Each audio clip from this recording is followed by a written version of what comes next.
Hey, hello everyone, welcome back to this channel. In this video I'm going to show you how to set device care on Samsung Android. Now let's get started.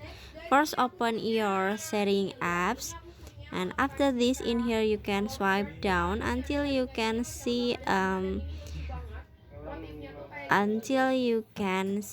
a battery and device care. This one, click on it, and after this, in here you can see optimize now.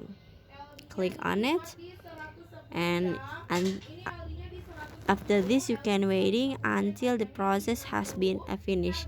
So that's how to set device care on Samsung Android.